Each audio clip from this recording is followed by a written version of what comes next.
Olá, boa tarde. Meu nome é Daniele, eu sou aluna do programa de pós-graduação de mestrado em ensino da Universidade Federal Fluminense e hoje compartilho com vocês o conteúdo da segunda aula do curso Metodologias Ativas Permeadas pela Tecnologia Aplicadas ao Ensino Fundamental 1.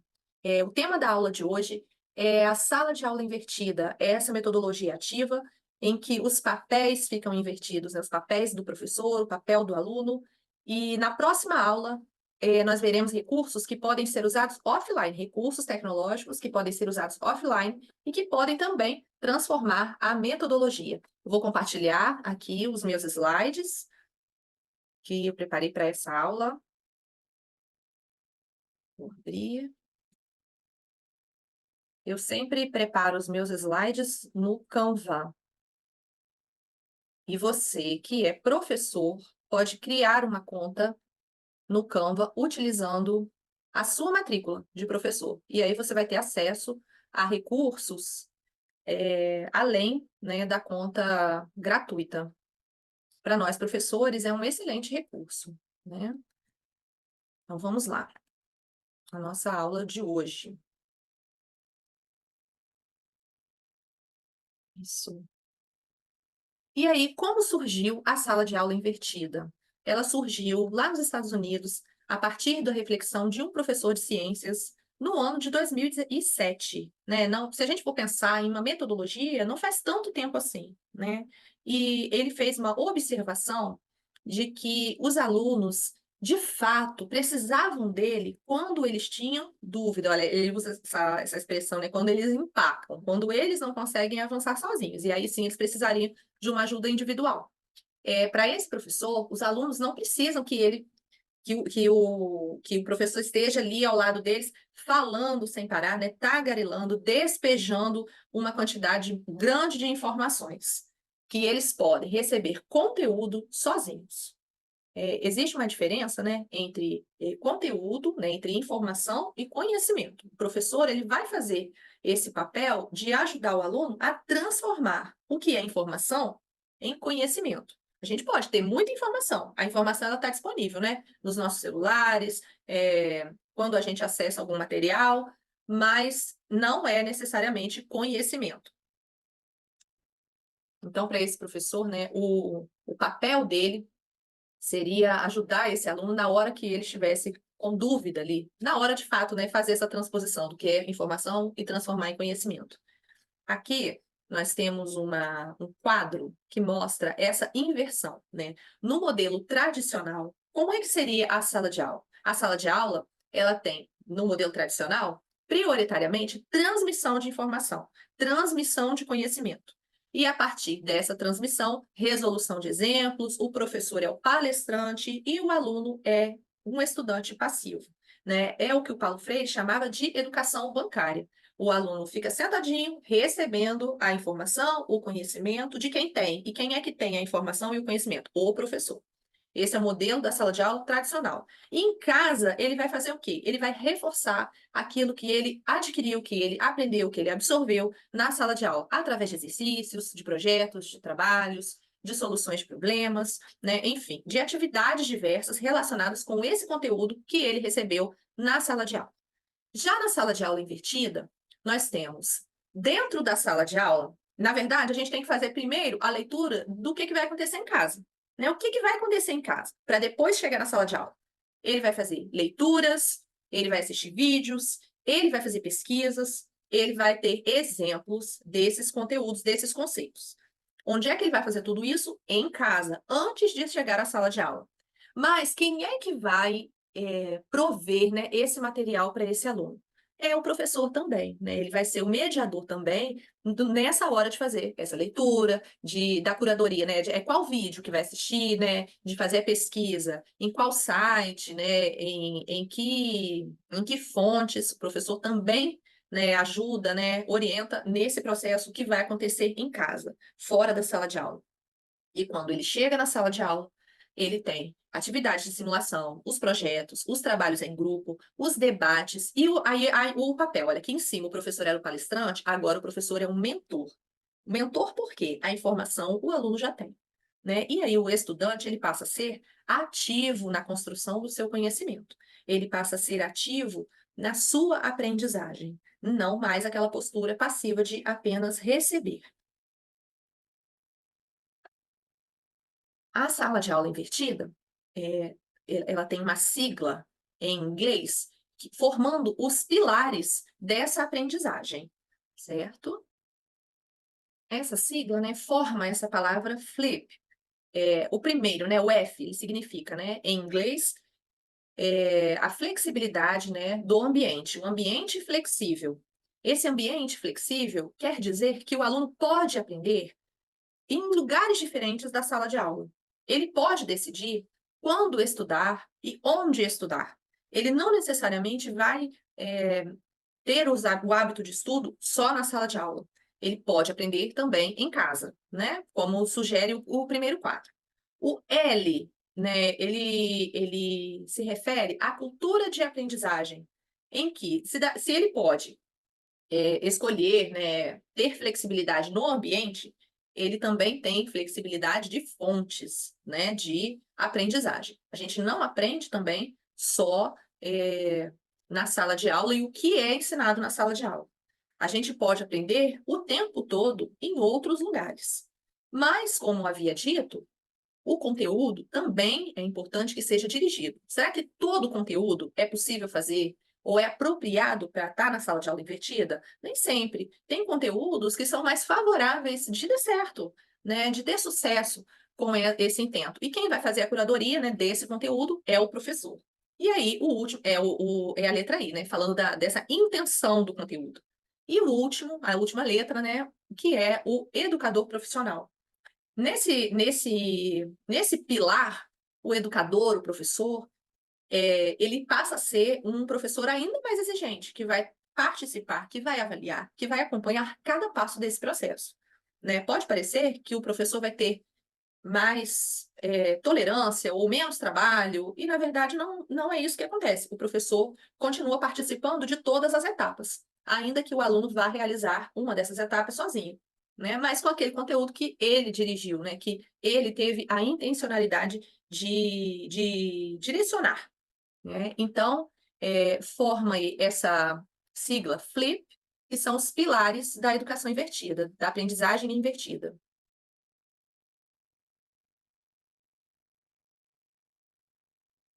Passando para o próximo.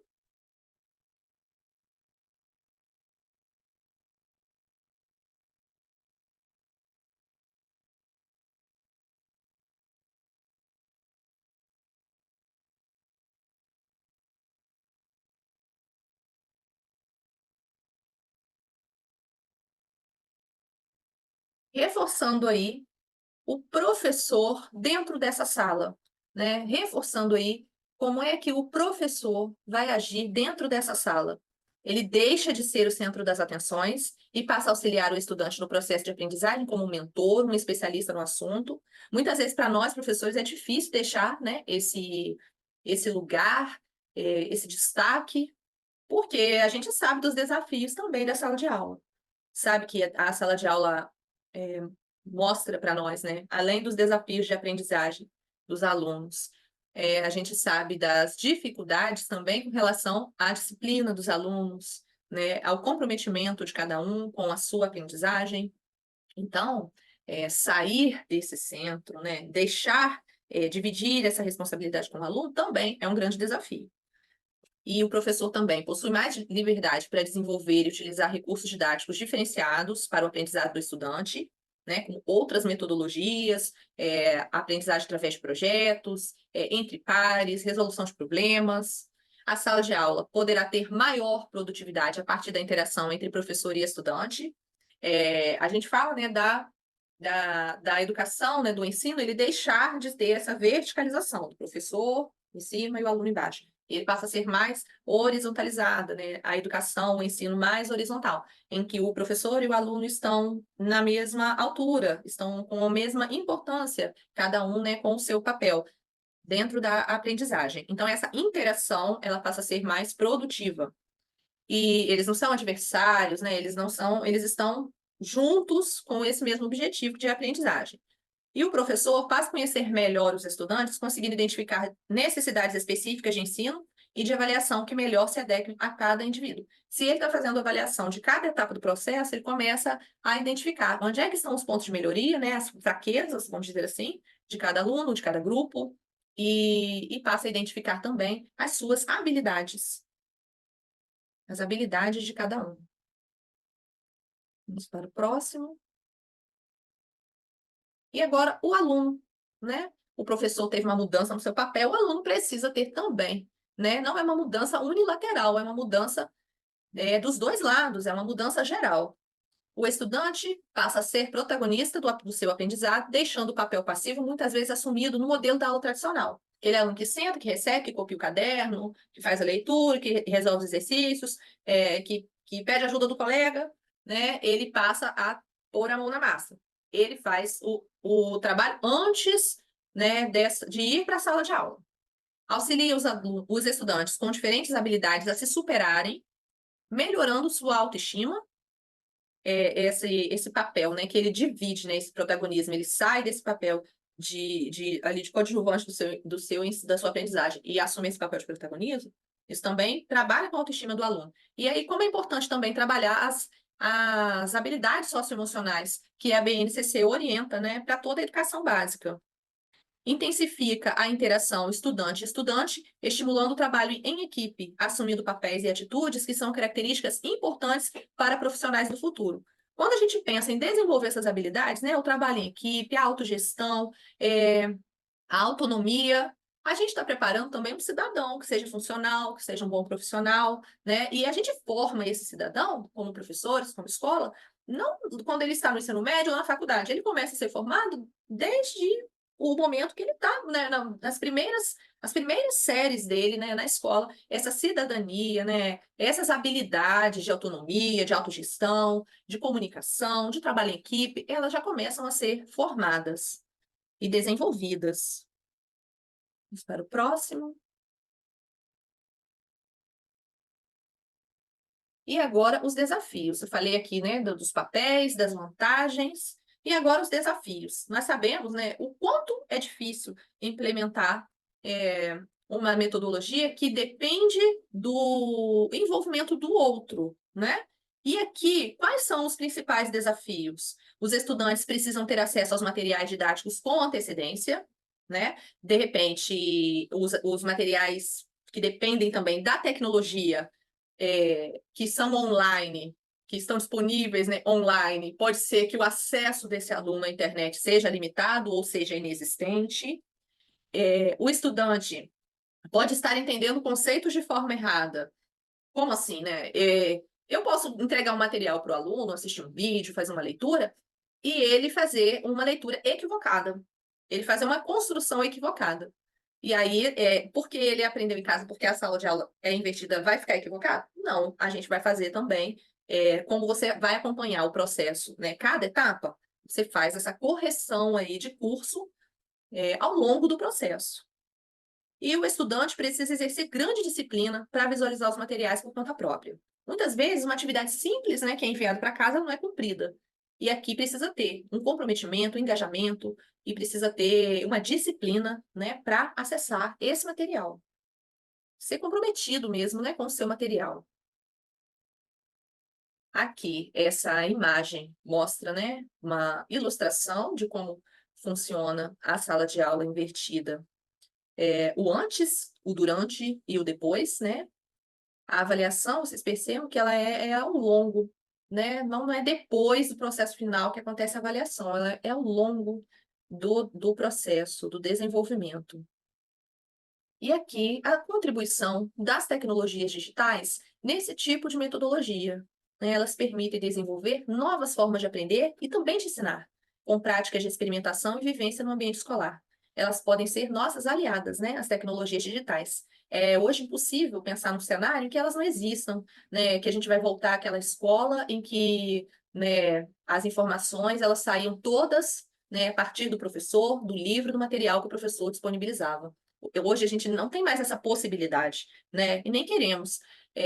Então, é mais inteligente, né? Mais esperto a gente pensar que as tecnologias digitais, elas podem trabalhar a nosso favor, que elas podem fazer parte da nossa prática de modo a colaborar com a nossa prática, né? De modo a transformar a nossa prática para trazer também um pouco mais de envolvimento dos nossos alunos, né? Muitas vezes nós, professores, nos queixamos do desinteresse, né? E da falta de envolvimento, né, dos estudantes. Então, por que não experimentar uma nova forma de ensinar e de aprender, né?